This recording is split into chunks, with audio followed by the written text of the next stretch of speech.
Madame, Monsieur, bonjour. Nous interrompons nos programmes pour un flash spécial de la rédaction. Les deux tours du World Trade Center en plein centre de New York ont en effet été la cible de ce qui semble être un double attentat terroriste. À 8h43, heure locale très précise, un premier avion s'est écrasé sur la première tour du bâtiment. Vous le voyez, la première tour qui était en flammes. 18 minutes plus tard exactement, un deuxième avion est venu percuter de plein fouet la deuxième tour du World Trade Center. Vous voyez, vous découvrez cette image absolument incroyable du deuxième avion qui est venu donc se cracher, s'incruster dans la deuxième tour du World Trade Center. Aucune indication pour le moment sur le nombre des victimes, mais ce quartier de Manhattan était déjà à cette heure de la matinée en pleine activité. Patrick Esther, une autre information, apparemment, ces deux avions étaient des avions de passagers détournés, donc a priori des passagers étaient dans ces avions.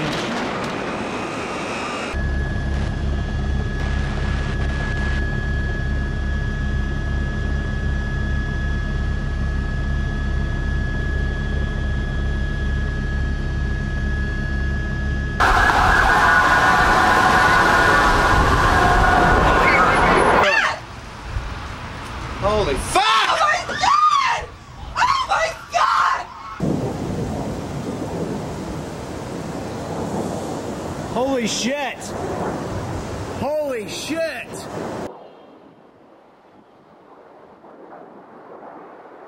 Holy shit! Holy shit! God.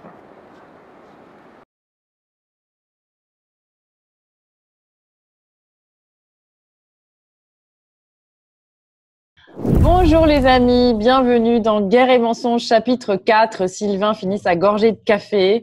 Il est 10h du matin chez toi. Oui, et je me drogue à la vapeur. Et comme d'habitude, Sylvain y vapote, puisque c'est lui qui m'a appris ce mot. Comme d'habitude, Sylvain, il est là avec le sourire. Et là, en fait, c'est vrai qu'on a fait un petit peu les andouilles avant l'enregistrement. Donc, c'est pour ça qu'on a encore le sourire. Mais on va bientôt le perdre, les amis, parce qu'aujourd'hui, on va parler d'un sujet que vous avez tous évidemment vécu. Le 11 septembre 2001, ça fait 19 ans, donc on est quelques jours après la fameuse date. Et Sylvain, toi, tu as écrit un chapitre sur le 11 septembre dans le livre Guerre et mensonges. Donc, je rappelle pour les personnes qui ne te connaissent pas encore que tu es journaliste, auteur, réalisateur. Tu as une sacrée formation et un sacré bout de chemin dans tout ce qui est audiovisuel, recherche, écriture. Tes articles, cet été en l'occurrence, ont été traduits dans combien de langues déjà?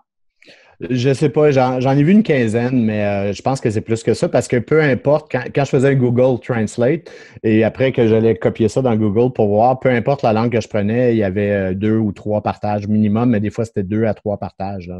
C'est dingue. Donc, j'ai arrêté, là, mais bon, il y a au moins 15 langues, mais je pense que c'est probablement plus. Donc voilà, alors vous avez pu effectivement suivre, vous pouvez toujours suivre Sylvain sur Facebook. On te connaît par tes flashs. Et d'ailleurs, on a des vidéos de toi où tout d'un coup, tu as des flashs, tu as ton analyse géopolitique. Et là, on va être aujourd'hui en train de parler spécifiquement du 11 septembre. Pourquoi ?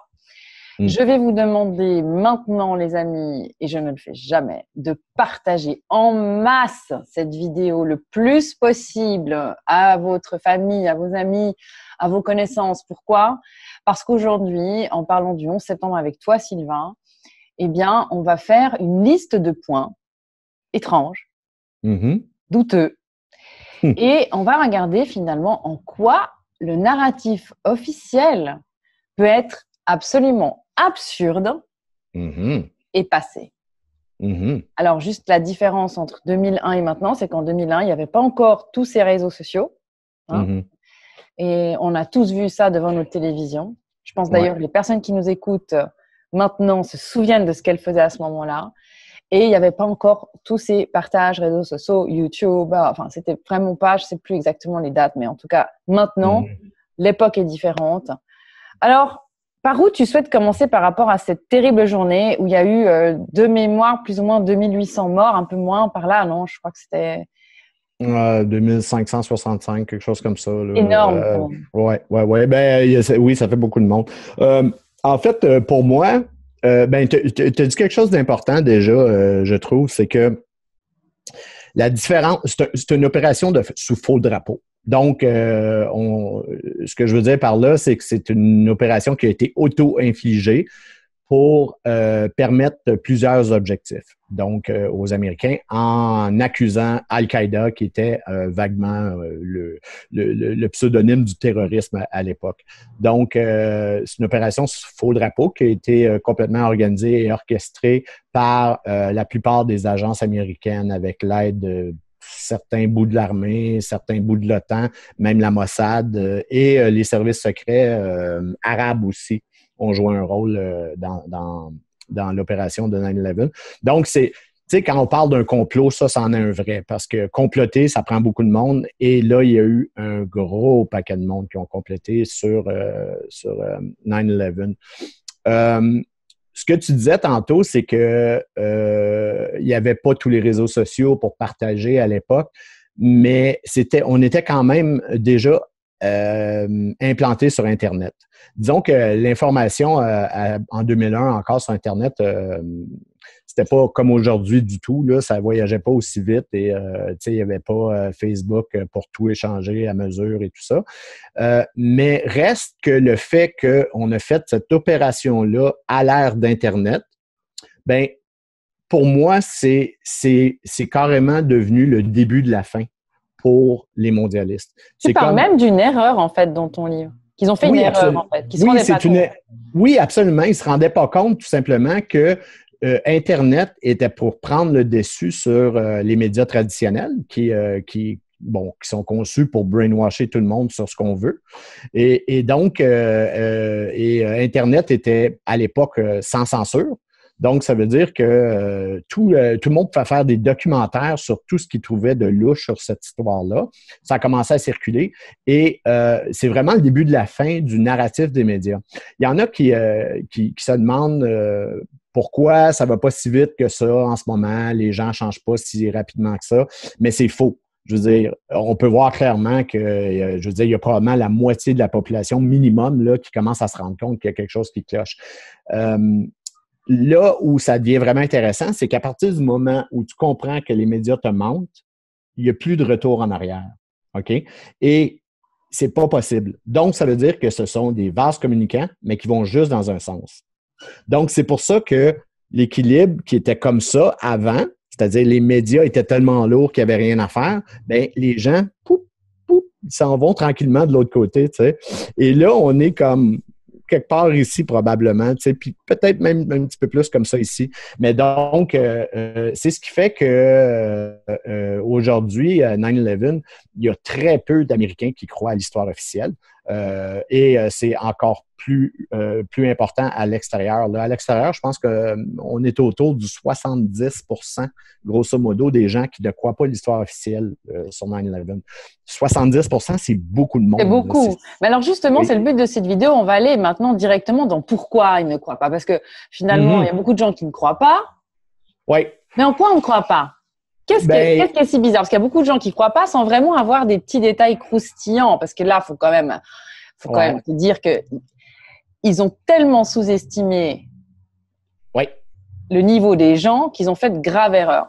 Par quoi tu as envie de commencer, en fait, sur toutes ces absurdités? Ben moi, puis une dernière chose pour ajouter, c'est que je trouve que l'événement est tellement important que pour ceux qui ont lu ou acheté mes 2 livres, ils vont se rendre compte que c'est le seul chapitre commun. J'ai carrément fait un chapitre commun dans mes 2 livres avec la même chose parce que c'est important à ce point-là. Donc, et comme j'avais fait l'enquête pour un, ben j'ai pas changé pour changer. Là, j'ai presque carrément pris la même chose, presque. Mais donc voilà.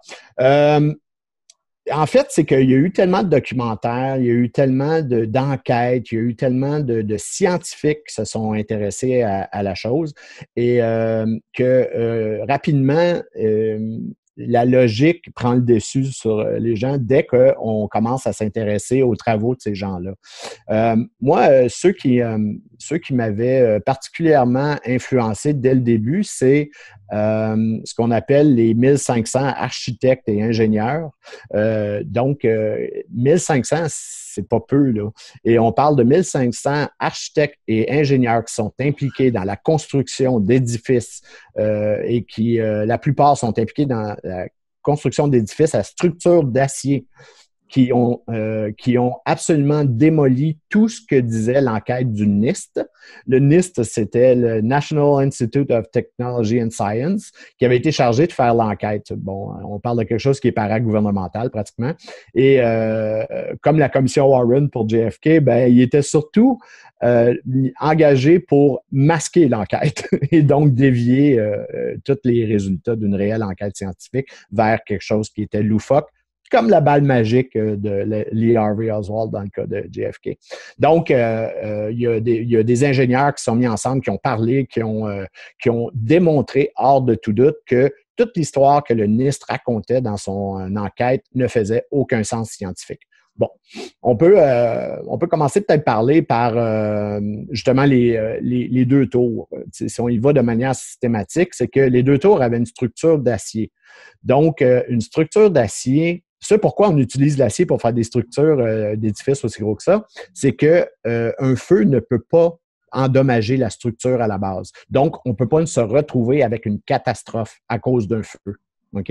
Et c'est assez simple. C'est qu'un feu, qu'il soit de bureau ou de kérosène dans le cas d'un avion qui fonce dans une tour, on parle de 1500 degrés Fahrenheit, grosso modo, et l'acier ne commence pas à bouger avant 2200. Donc, on est très, très loin du compte, là, et l'acier ne peut pas se transformer, se tordre, se fondre avec des feux de bureau. Ce qui fait que, d'ailleurs, dans toute l'histoire des constructions d'acier, il n'y avait aucune tour avant les deux tours du World Trade Center. Il n'y a aucune tour à structure d'acier qui s'était effondrée à cause d'un feu.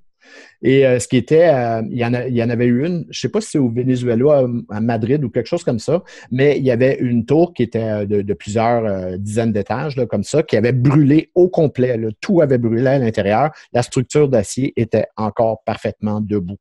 Donc, on peut comprendre qu'il a fallu qu'il y ait un petit peu d'aide pour que la structure s'effondre. Et ceux qui, une fois que tout s'était effondré, ceux qui ont été chargés de ramasser les débris, tout ça, évidemment, tout était fait dans le secret le plus total. Il n'y avait que le FEMA, le FBI qui avaient accès à... Et même la police, je pense, n'avait pas le droit d'y aller et tout ça. Sur le site du décompte, mais il y en a qui ont pris quand même des vidéos. Et certaines vidéos montraient que même presque un mois après que la structure s'était effondrée, qu'il y avait encore des nappes d'acier en fusion au fond. Imagine. Et donc, ça voulait dire qu'il y avait eu quelque chose d'autre qui avait fait fondre l'acier.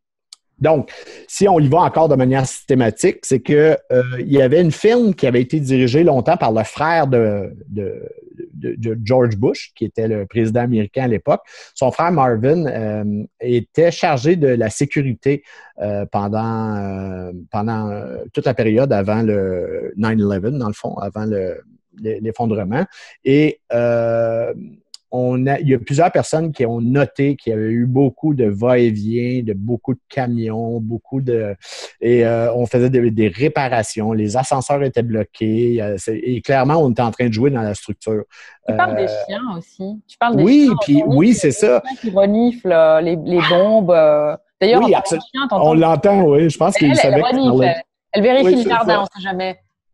Ben c'est ça, en fait, c'est qu'il y avait eu un premier attentat contre le World Trade Center à la bombe en 1993. Et à partir de là, on avait mis en permanence là, des chiens renifleurs pour les explosifs pour plus que ça arrive. Ben, un mois avant 9/11, alors qu'on faisait tous ces travaux-là, tout ça, on a retiré les chiens. Donc, ça aussi, pour plusieurs, c'était comment? Et évidemment, avec ce qui était pour se passer en septembre, il y en a beaucoup qui se sont rendus compte que ça avait été trafiqué. Une fois que les tours se sont effondrées, bon, donc il y avait de l'acier en fusion, il y en a qui ont réussi à prendre des photos aussi de poutres d'acier énormes qui étaient coupées en biseaux et qui étaient fondues. Donc, ça ne peut pas avoir été fait par les feux de bureau, là, tout simplement. Ça veut dire qu'on avait implanté des charges de démolition pour abattre la structure. Il y a un concierge, un des concierges du World Trade Center qui s'appelle Willie Rodriguez. Lui, il avait raconté une histoire qui était assez intéressante. C'est que avant que le premier avion frappe la première tour, il y a eu une explosion, je pense que c'est dans le deuxième sous-sol, une explosion assez énorme. Je veux dire, il manquait de la peau et tout ça. Il y avait des gens, il y a quelques gens qui ont été frappés, tout ça. Et lui, il est remonté dans le lobby pour dire qu'il y avait eu une explosion en bas. Alors qu'il se rend dans le lobby, il y a un avion, il y a l'avion qui frappe en haut. Donc, clairement, on avait déjà timé les charges explosives avant que l'avion frappe. Donc, on avait déjà endommagé la structure dès la base. Là, tu parles de timing, Sylvain. Oui, oui. Il y a eu un fait assez étrange, enfin deux, avec une histoire de timing vraiment très spécifique. Bush, il faisait quoi parce que Bush. Il n'a pas dit qu'il avait vu le premier avion se crasher dans une tour? Il faisait quoi à ce moment-là? Ben c'est ça, il a effectivement dit, écoute, bon, premièrement, tout le monde sait que Bush était en train de raconter une histoire dans une petite école élémentaire, alors que quelqu'un est venu lui glisser à l'oreille qu'on venait d'attaquer le World Trade Center. Ce qui fait que, donc, il n'avait pas pu voir le premier avion frapper. Mais dans une entrevue, après, il avait dit qu'il avait regardé le premier avion frapper avant que le deuxième avion frappe. Ça voulait dire, et alors qu'il n'y a aucune vidéo qui existe du premier avion qui a frappé.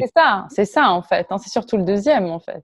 Donc, peut-être qu'il y a un film de Zapruder quelque part qui existe, que le président aurait vu, mais c'est que Bush n'est pas le crayon le plus aiguisé dans le coffre. Hein? Et donc, d'après moi, il y a simplement... Comme dirait Sylvain, c'est pas une 100 watts. C'est pas une 100 watts, exactement ça. Et donc, je pense qu'il s'est lui-même probablement fourvoyé en lâchant cette information-là. Il l'a dit à plusieurs reprises. Oui, il l'a dit, puis ça avait été enregistré. C'est à des journalistes qui parlaient là, pendant ce truc-là. Je ne sais pas si la vidéo existe encore de ça. Parce que tu vois, il y a aussi l'histoire du timing que tu expliques bien. J'aimerais que tu nous parles de la BBC. Ils ont fait quoi, là? Ils ont fait un direct, non, soi-disant, la BBC? Pour la BBC, c'est terrible. Qui s'était effondrée. Oui, ben en fait, il faut raconter à ce moment-là l'histoire de la tour 7. Parce que voici. Bon, ben, on la raconte, OK? Il y a deux avions qui ont frappé les deux tours principales du World Trade Center. Elles se sont effondrées et, bon, même si on regarde, d'un côté, pour les architectes, ça fait pas de sens, là, ce qui s'est passé. Un avion ne peut pas endommager une structure d'acier comme ça, alors qu'un avion est principalement fabriqué d'aluminium et ça s'écrase là, contre l'acier, là, surtout les poutres énormes là, qui étaient les structures. Donc, ça ne fait aucun sens. Celle qui fait encore moins de sens, c'est la tour 7. La tour 7, c'est une tour qui était un peu plus petite, qui était à 400 mètres des deux autres tours, qui était l'équivalent de 4 terrains de football plus loin, et qui a été frappée par aucun avion. C'est une tour de 47 étages, si je me souviens bien, ou quelque chose comme ça. Et le feu, il y a des feux qui se sont déclarés à l'intérieur de cette tour-là. Personne ne sait exactement comment. On a justifié ça en disant que c'est des trucs qui avaient sauté des tours à l'autre ou quelque chose comme ça. Bon. Mais ce qui ne fait aucun sens parce que c'est 4 terrains de football. Là. Je veux dire que des trucs incandescents se retrouvés au 22e étage, 400 mètres plus loin, et que le feu prenne et que personne ne soit capable de l'éteindre, ça ne fait pas de sens. Donc, aucun avion frappe ça. Les feux se déclarent sur 2 étages, je pense. Et les pompiers disent « Oh, c'est trop dangereux, on ne peut pas aller éteindre ça » et tout ça.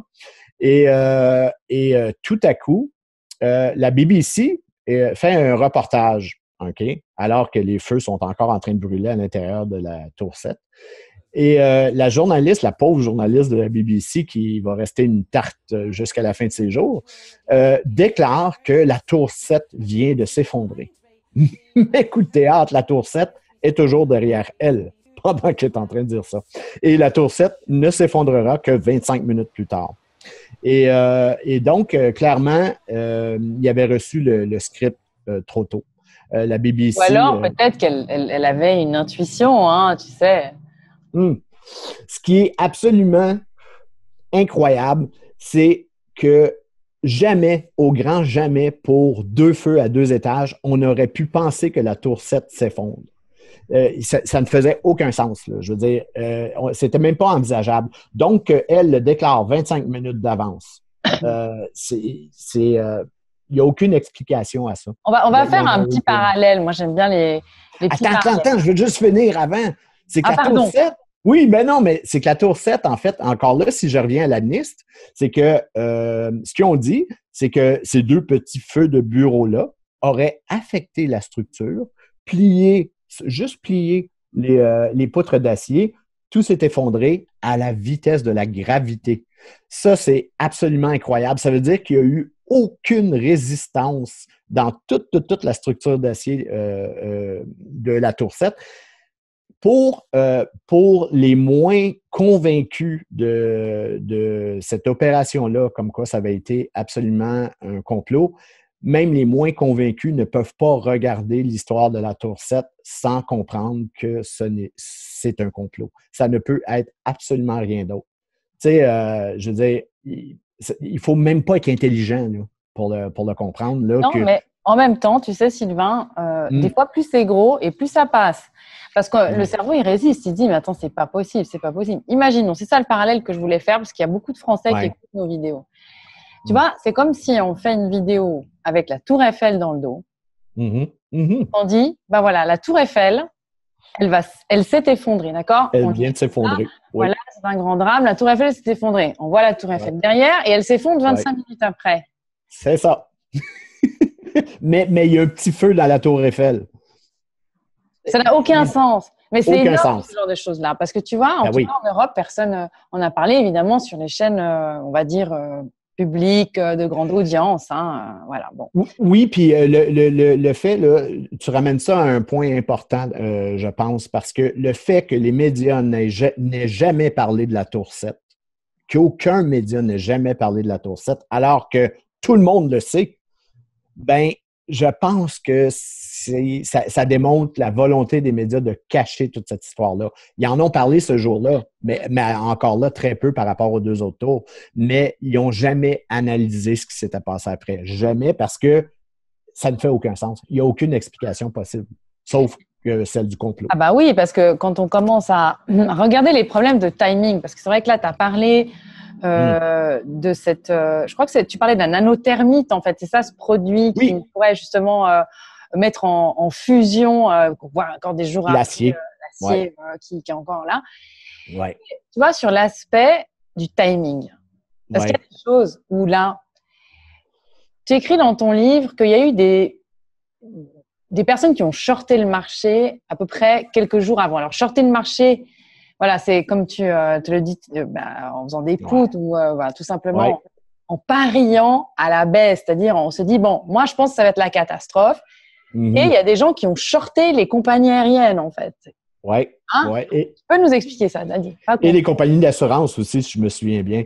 C'est que, en fait, il y a eu une enquête qui a été faite là-dessus sur les transactions douteuses qui avaient été faites en bourse dans les jours et semaines précédant l'attaque.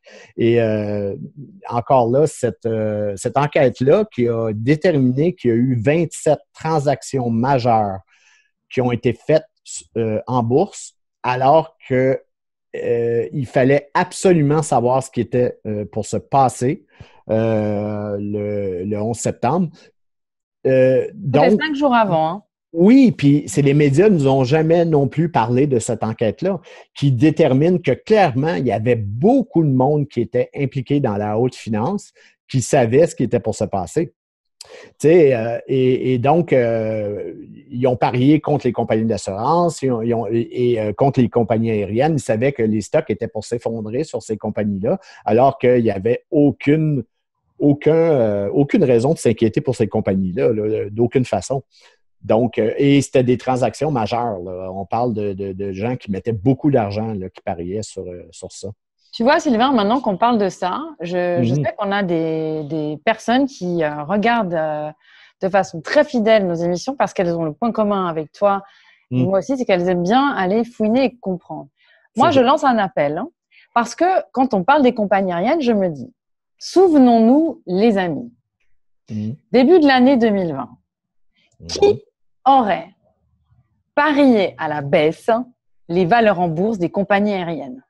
Qui Personne aurait pensé que les compagnies aériennes seraient grounded? Qui aurait pensé que EasyJet, toutes ces compagnies hyper importantes, American Airlines, crashées en bourse? Là, en l'occurrence, c'est un vrai crash, mais boursier.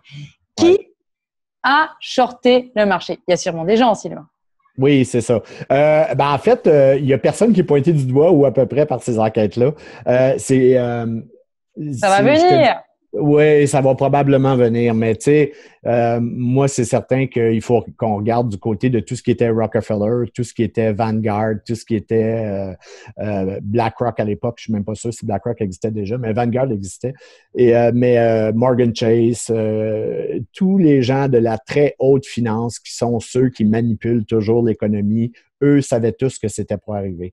Tu sais, il faut savoir, là, au niveau logique en plus, là, les tours, ça valait la peine de les démolir à la base parce que elles étaient isolées à l'amiante. Et donc, l'isolation à l'amiante étant devenue interdite depuis la construction des tours, parce que c'est nocif pour la santé et cancérigène de respirer ça, on avait déterminé déjà que ça coûterait à peu près 1 milliard retirer toute l'isolation d'amiante des tours. Donc, ça coûtait moins cher de démolir les tours et d'en construire une nouvelle que simplement de les réparer, alors que les édifices commençaient à être vieux et désuets de toute façon. Alors, celui qui avait ça, il a touché combien de milliards là, avec son assurance? Ça, c'est il a un fou. peu modifié 2-3 choses quelques jours avant, non? Quand même. Larry Silverstein, qui avait acheté les tours, je pense, c'est en juin ou en juillet, juste avant, là, quelques mois là avant. Lui, c'est un riche businessman juif de New York. Et Larry a acheté les tours pour assez peu, mais dès qu'il les a achetés, alors qu'on s'entend, là, ça coûtait 1 milliard pour le réparer. Là. Ça ne faisait pas de sens. C'est réparer des vieux édifices. Il a changé l'assurance. Donc, il a fait ajouter une assurance contre les agressions terroristes. Alors que ça doublait la prime en plus sur les assurances sur les édifices. Donc, encore là, on peut parler presque d'une transaction malhonnête parce qu'il fallait savoir qu'il était pour être attaqué pour prendre une décision aussi ridicule financièrement. Là. Mais il a touché l'argent pour l'effondrement d'un attentat ou de 2? Oui, c'est ça qui est fou.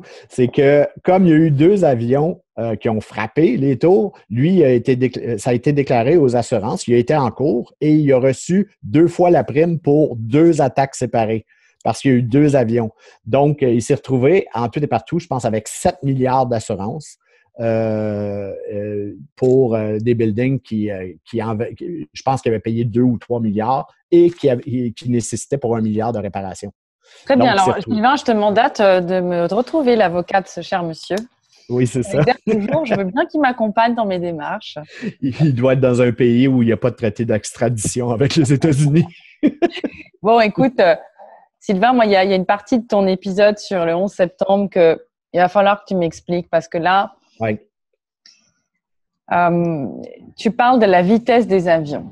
Mm-hmm. Tu parles de la vitesse des avions et j'aimerais que tu nous éclaires là-dessus parce que là, pas grand monde en a parlé en réalité.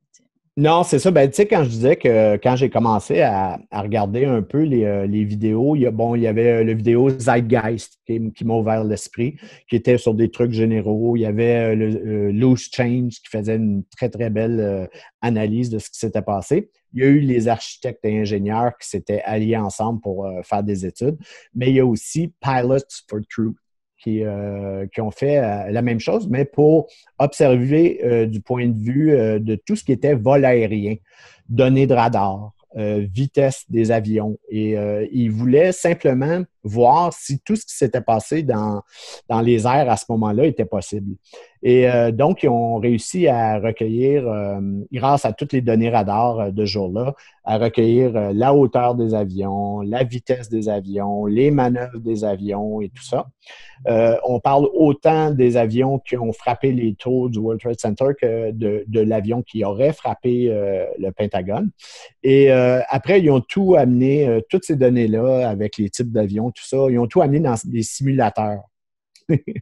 Et là, dans les simulateurs, c'était des messages d'erreur un après l'autre.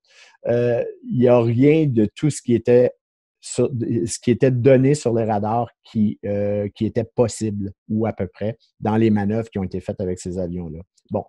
Entre autres, sur la vitesse des avions, je ne me souviens pas de la vitesse exacte, mais je me souviens grosso modo de ce que ça donnait. C'est que les avions, c'était des Boeing 747, je pense, ou 767, mais ont une certaine vitesse de croisière. OK, mais cette vitesse de croisière-là, évidemment, c'est à 30 000 pieds dans les airs où il n'y a pas beaucoup de friction d'air. OK? Eux, ils ont déterminé que non seulement ces avions-là allaient beaucoup plus rapidement que la vitesse de croisière possible, mais ils le faisaient à moins de 1000 pieds du sol. Et là, à 1000 pieds du sol, la friction de l'air est énorme. Et donc, on se retrouvait en simulateur avec des crashs un après l'autre parce que à cette vitesse-là, à cette hauteur-là, une altitude très, très basse, là, à la hauteur des buildings, ben les ailes se défont complètement. Dingue. OK? Oui, et pour tous les pilotes, ça, c'est clair que ce qu'on a comme données ne correspond pas à des avions de ligne normaux. Donc, après ça, si on combine ça avec le fait qu'il y a eu beaucoup d'observateurs sur place, des témoins qui ont vu le deuxième avion, parce que le premier, à peu près, personne ne l'a vu, mais le deuxième, il y en a beaucoup qui ont dit que ce n'était pas un avion de ligne, que c'était un avion militaire, qu'il n'y avait à peu près pas de hublot, qu'ils ne voyaient pas de hublot de passagers, tout ça. Et aussi, on peut observer sur les photos agrandies là, du deuxième impact qu'il y a une protubérance sous l'avion. Et donc, cette protubérance-là n'existe pas sur les Boeing normaux, mais c'est un système de téléguidage qui est militaire. Donc, ce qu'on a vu probablement et ce qu'on a envoyé sur les tours, c'est probablement des avions militaires qui avaient été modifiés pour probablement ressembler vaguement à des avions de ligne, mais qui pouvaient tolérer cette vitesse-là à cette altitude-là, mais qui étaient téléguidés et probablement avec personne à l'intérieur. Alors, ça me fait penser à deux questions qui me viennent. Évidemment, je pense que tout le monde se pose les mêmes questions. Ouais. La première, alors, qu'en est-il des téléphones que les passagers auraient passés à leur famille pour leur dire « je vais mourir, maman », etc. Et puis, qu'en est-il de cette vidéo qu'on a tous vue de cette journaliste qui était en hauteur sur une colline où au moment où elle parle du premier avion, il y a le deuxième qui arrive. Qui frappe, là, en plus. Là. Et on a tous l'impression d'avoir vu un avion de ligne. Oui, c'est ça. Ben, est-ce que c'est un avion de ligne ou c'est un avion militaire qui a été peint pour ressembler? Parce que il y a des photos qui existent d'avions militaires peints comme des avions de ligne. Là. Il y a des photos qui existent de ça et ce n'est pas du tout des Boeing. Là. C'est conçu pour leur ressembler. Donc, moi, je pense que c'est ça. En fait, si on fait un peu d'histoire, parce que tu sais comment j'ai l'histoire, là, je vais juste raconter le plan Northwoods. Le plan Northwoods. On parlera quand même des appels des gens dans l'avion. Hein, oui, on en reparle après. Après, tu montes. Oui, mais en fait, c'est ça, c'est que le général Lyman Lemnitzer, c'était un général qui était un peu foldingue à l'époque de Kennedy. Et ce général-là avait présenté en 1962 un plan à Kennedy pour justifier d'attaquer Cuba. Et ce plan-là s'appelle le plan Northwoods. Et le plan était de finalement remplacer un avion de ligne plein d'étudiants par un avion téléguidé militaire, mais qui ressemblerait à l'avion de ligne, et de l'abattre et d'accuser Cuba d'avoir descendu cet avion-là. Ce qu'on peut voir avec ce qui a été fait avec 9/11, ça ressemble grandement au plan Northwoods de Lemnitzer. D'ailleurs, Kennedy l'avait foutu à la porte tout de suite après en disant « OK, merci, c'est bon, bonne journée ». Et il l'avait envoyé à diriger l'OTAN en Europe. Mais donc, c'est assez clair que c'est probablement ce qu'on avait fait.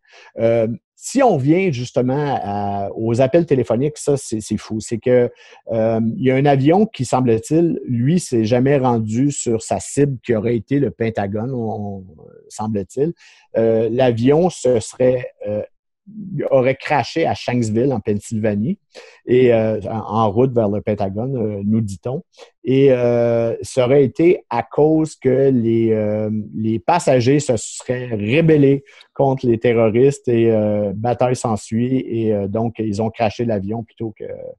Mais cette histoire-là, et on en a fait un film de ça. Je ne sais pas si tu l'as vu, mais il y a un film qui existe, une fiction de ça, Oui. et où on raconte la bullshit habituelle.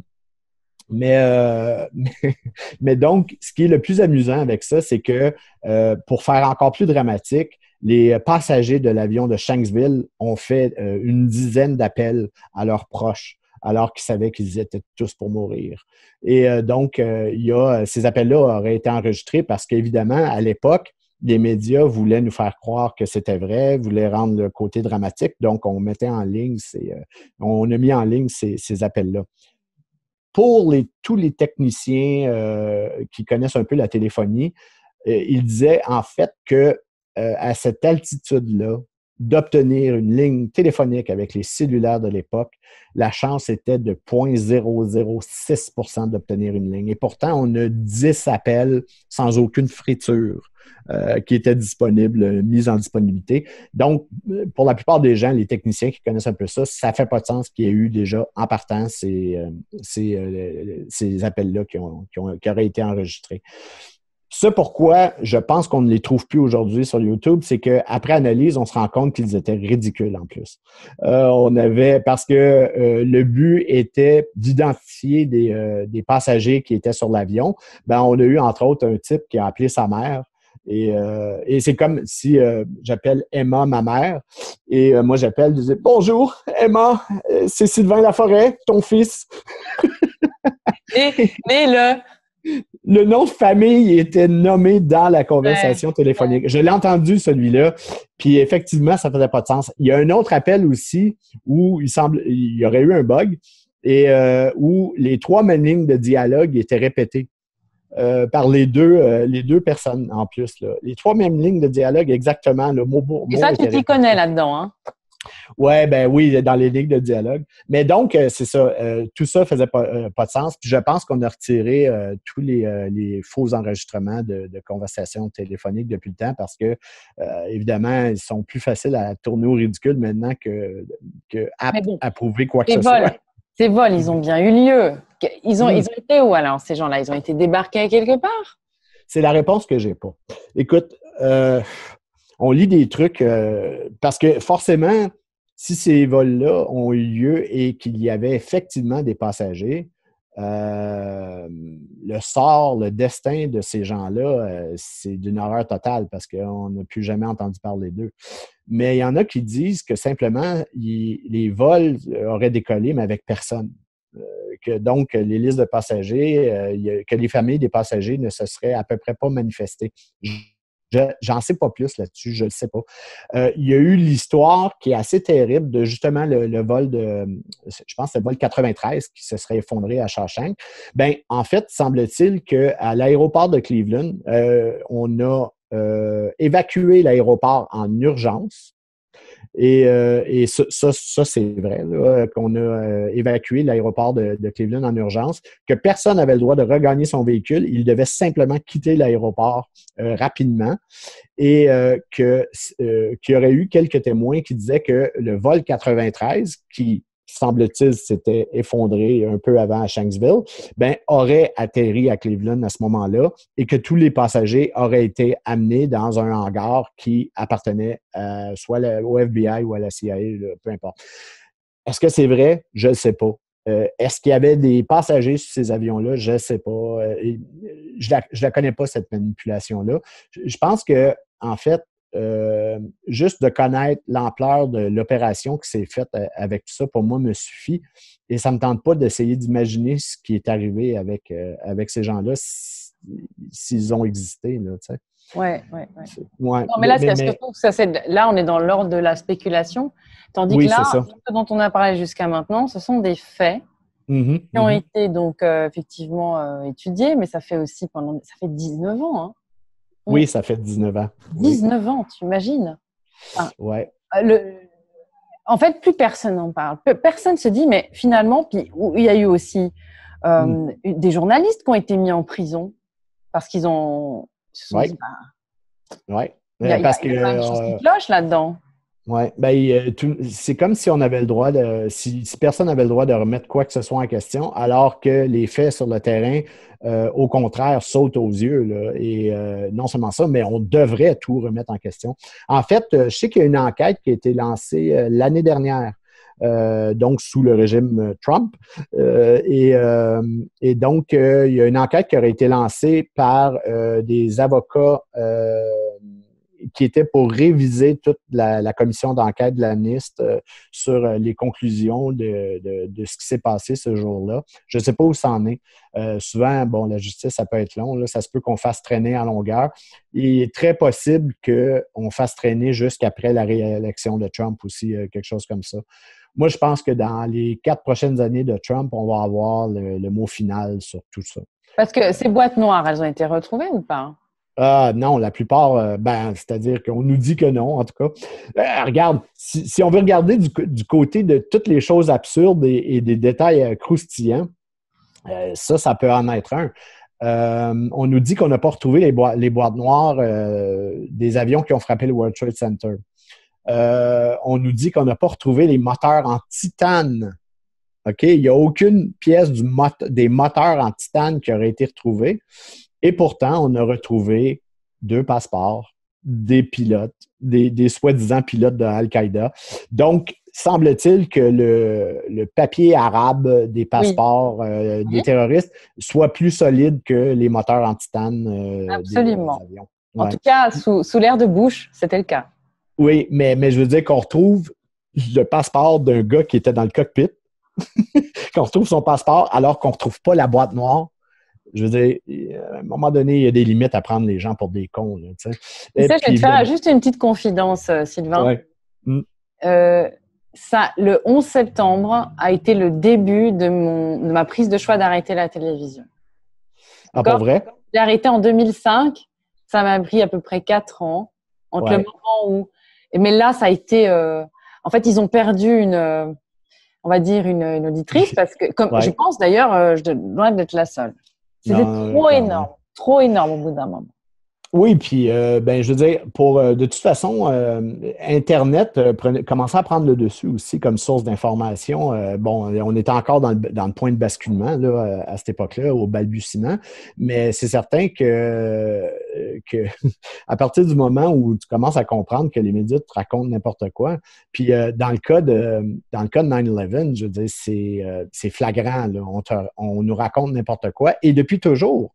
Et quand quelqu'un veut remettre en question quelques points qu'il soit sur 9/11, on le traite de conspirationniste, de complotiste, et c'est d'un ridicule au point de vue scientifique. C'est totalement remarqué maintenant qu'à chaque fois qu'on dit ce mot, je me mets à sourire parce qu'en fait, à chaque fois que j'entends ce mot, ça me fait penser au cours d'école. On dit c'est toi qui as fait ça, hein, et puis toi c'est pipi, puis toi c'est caca. Enfin, moi, ça me fait ça. Ce mot, c'est bon. Mais oui, c'est ridicule. Dans ton livre, tu parles à ce moment-là de Big Brother. Ouais. Hein, donc, à ce moment-là, j'aimerais maintenant que tu nous expliques en quoi cet événement-là, selon toi, vient flinguer la constitution des États-Unis. Oui, en fait, c'est ça. C'est que on avait 2 objectifs clairs avec 9/11. Ça, pourquoi on l'a fait? Parce que quand on fait un false flag, surtout de cette ampleur-là, il faut qu'on ait des objectifs importants. Donc, false flag, pour les personnes qui se souviennent. Faux drapeau. Voilà, sous faux drapeau. C'est ça. Donc, le premier, ça a été de lancer une guerre perpétuelle contre le terrorisme. Donc, en accusant Al-Qaïda, qui avait le dos large, parce que Al-Qaïda, au fond, c'était une aile de la CIA, c'était un département de la CIA. Donc, moi, on a accusé... Oui, c'est ça, c'est ça. Tu ne savais pas, personne ne sait en tant que tel. Mais le pire, c'est que c'est avoué, là, je veux dire, c'est Zbigniew Brzezinski qui avait fondé Al-Qaïda là, à l'époque avec les services secrets du Pakistan. Tu sais, c'est connu en plus. Là.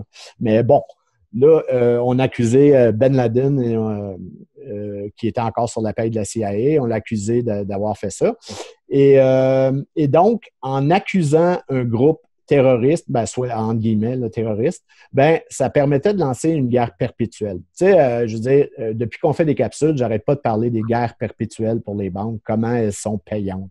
Et donc, parce que c'est une source inaltérable de revenus par les industries militaires, par la sécurité, par les armées, par bon, tout ça. Et donc, la guerre contre le terrorisme ne pouvant être gagnée, puisqu'on fournit aussi les terroristes, ben, à ce moment-là, ça justifie les dépenses éternelles par rapport à ça. Et on voit que 19 ans plus tard, ben, jusqu'à 2020, là, je te dirais, on avait autant de terrorisme qu'avant, sinon plus même. Je veux dire, quand on a besoin de faire une guerre contre le terrorisme, il faut qu'on ait des terroristes aussi. Donc, ils fournissent les deux et voilà. Donc, ça, c'était la première partie et ça s'appelle, par Bush, c'était la War on Terror. Et donc, ça a lieu depuis 19 ans. La deuxième opération, d'après moi, était le but principal de ça. C'est qu'aux États-Unis, au fond, on n'avait pas le droit de faire de la surveillance électronique, de l'écoute électronique sans avoir de mandat pour les enquêtes policières, pour la surveillance des citoyens, peu importe. Là. Et donc, là, on avait les outils Internet maintenant qui nous permettaient d'espionner très efficacement les allées et venues sur le monde virtuel des citoyens américains. On avait aussi les cellulaires qui étaient beaucoup plus faciles à espionner que les téléphones maison conventionnels où on devait foutre des appareils un peu partout. Donc, on s'est retrouvé avec des citoyens qui eux-mêmes s'exposent volontairement, pratiquement, à la surveillance. Mais évidemment, cette surveillance-là était illégale. Donc, ce qu'on a fait, et c'était illégal et c'était assuré dans la Constitution américaine que les citoyens avaient un droit d'expression et un droit de liberté et un droit de ne pas être espionnés comme ça par le gouvernement. Ce qu'on a fait avec 9/11, c'est que dès le mois d'octobre, donc, on parle de quarantaine de jours plus tard, on a signé le Patriot Act. Je pense que c'est le 22 ou 23 octobre. J'ai la date, j'ai ton livre sur les genoux, mais c'était 6 semaines après. Alors, c'est ça. Le 25 octobre. Ah, tu vois, je n'étais pas loin là, quand même. J'y allais de mémoire. 10 jours après mon anniversaire. Oui, puis 24 après le mien. OK, t'es balance toi aussi? Mais oui! Ah, va falloir fêter ça. OK. Ouais! Fait que, arrête, je vais perdre mon idée. Oh, on s'en fiche du 11 septembre. Ah non, tu vas faire quoi, ton anniversaire? Mais c'est ça, oui, c'est ça. On va passer à autre chose. Mais donc, c'est ça, c'est que le Patriot Act, dans le fond, ce que c'était c'est qu'on se donnait le droit de faire la surveillance électronique sans limite sur les conversations téléphoniques, sur Internet, de tous les citoyens justifiés par la surveillance contre le terrorisme. Et donc, on venait briser complètement quelques actes de la Constitution américaine par ça. On passait par-dessus simplement la liberté, le droit à la vie privée des citoyens, qui était assuré toujours par ça. Et bien qu'on devait avoir un mandat FISA pour avoir accès aux données qui étaient accumulées, entre autres chez Cambridge Analytics, puis les trucs comme ça, ben on se rend compte en réalité que ces mandats-là étaient donnés comme ça. Donc, ça veut dire qu'on avait un accès libre. Et si, de toute façon, quiconque regardait un peu le film de Edward Snowden, ben à ce moment-là, on avait une surveillance directe qui était faite sur plusieurs citoyens, sur les conversations, sur toute la navigation Internet qui se faisait même à travers les caméras des ordinateurs des gens et des téléphones qui se faisaient en direct sans aucun mandat. Donc, et ça, on l'a justifié par la signature du Patriot Act qui venait démolir la Constitution américaine et qui était justifié par l'attaque terroriste de 9/11. Donc, c'est quelque chose qui était il fallait que ça soit un événement super important pour faire accepter aux Américains de perdre leur droit à la vie privée. Tu vois, moi, Sylvain, quand je t'entends parler de ça, il y a un parallèle qu'on est un peu tous là maintenant en train de faire, c'est avec le Covid en fait. Tu vois, parce que on parlait on parlait de Al-Qaïda il y a 19 ans en se disant pour votre sécurité, bien vous enlevez vos libertés Et on va venir chez vous à travers la technologie et on va savoir tout ce que vous faites. Parce qu'il y a des terroristes. Et tu imagines même Patriot Act, l'acte patriote, évidemment. Oui, en plus. Tu sais à quel point le pouvoir des mots me passionne et la manipulation que vous avez aussi subi, vous, tous qui nous écoutez, parce que souvenez-vous en 2001, quand on a parlé sur les télévisions de ce Patriot Act, vous en avez pensé quoi? Oui, c'est ça. C'est effectivement. C'est que les gens à l'époque étaient tellement terrorisés par les terroristes qu'ils l'ont accepté. À juste titre, d'une certaine façon, on peut comprendre. Mais maintenant, à quoi ça sert l'histoire, tu vois, Sylvain? C'est de comprendre. Pourquoi on fait des erreurs? C'est pour éviter de faire deux fois les mêmes, normalement, si on n'est pas trop masochiste. Bon, là, on n'a pas fait, nous, l'erreur. On est victime de toutes ces choses-là. Mais quand on voit, tu vois, avec cette histoire de Covid, même si toi, tu es au Québec, moi, je suis en Suisse, mais bon, l'Europe, c'est… Maintenant, ce qui se passe, la différence, c'est que ce qui s'est passé là aux États-Unis, c'était une problématique américaine. Là, depuis le début de l'année 2020, en fait, on peut pas se dire qu'il y a un Ben Laden qui se cache à quelque part parce que le virus, il est partout. Ben oui, c'est ça. Et c'est fou à quel point il y a des analogies qui peuvent être intéressantes parce que là, maintenant, ce qui se passe, c'est encore plus génial que quelques terroristes qui se font péter dans les avions. C'est encore mieux, tu imagines? On peut pas le voir. Mais oui, puis écoute, si on regarde justement toute l'opération de 9/11 comme la première étape de la disparition des droits et libertés, autant au niveau de la liberté de presse qu'au niveau de la liberté d'expression et le droit à la vie privée, ben on voit que là, on est à la deuxième et troisième étape avec le corona. C'est-à-dire qu'on est en train de vous enlever le droit de décider de votre propre santé. On est en train de se donner le droit d'entrer dans votre maison pour voir si vous faites ce qu'on vous demande de faire. Mais je veux dire, qui embarque là-dedans? Je ne peux pas croire que les gens sont assez idiots pour dénoncer leurs voisins. Ça se peut pas. Je veux dire, il faut que tu aies du jello dans la tête. Là. Pour moi, ça fait aucun sens. Jamais je ne dénoncerais personne, là, je veux dire, pour que la police puisse entrer chez mes voisins, tu sais, quand bien même ils font du bruit de temps en temps. Tu sais. Et regarde, je ne sais même plus quoi en penser. Par contre, moi, ce que je me dis, c'est qu'avec chacune des mesures en ce moment qu'on ajoute, ben, le gouvernement s'enfonce. Je veux dire, c'est comme si on lui donne des poids pour aller dans ces sables mouvants là, et ils ne s'en sortiront pas de ça. Donc, pour moi, je veux dire oui, c'est terrible d'un côté, mais en même temps, ça me fait rigoler à chaque étape parce qu'à chaque étape, c'est comme si tu tires dans un pied de plus puis on en a seulement deux. Donc, c'est vrai que la grande chance qu'il y a maintenant, c'est que tout le monde est confronté à ça. Donc, en fait, tout le monde doit, par la force des choses, subir ces mesures. Ben oui. Puis théoriquement, on vit dans des démocraties. Donc, théoriquement, ils ne pourront pas tenir longtemps là, par rapport à ça. Tu sais. À partir de quel moment on se dit le changement n'est plus une option, mais une nécessité? Tu sais, je pense qu'on n'est pas très loin de là. Il va falloir que ça arrête bientôt. Et pour moi, la clé dans tout ça, c'est toujours que tout le monde, les gens, mais incluant les policiers qui, leurs familles aussi, sont dans le lot des opprimés en ce moment, se rendent tous compte individuellement qu'il n'y a plus rien qui fait du sens dans leurs histoires et qu'à ce moment-là, le choix est assez simple entre supporter une poignée de marionnettes qui veulent opprimer le peuple en entier ou protéger le peuple. Tu vois, j'ai un parti de ton livre que j'ai envie de lire parce qu'il est tellement important. C'est pour ça que vraiment, j'incite les personnes qui écoutent cette vidéo à la partager parce que dans cette vidéo, il y a beaucoup, beaucoup de choses qu'on peut calquer sur ce qu'on vit maintenant. Et toi, tu parles de course contre la montre.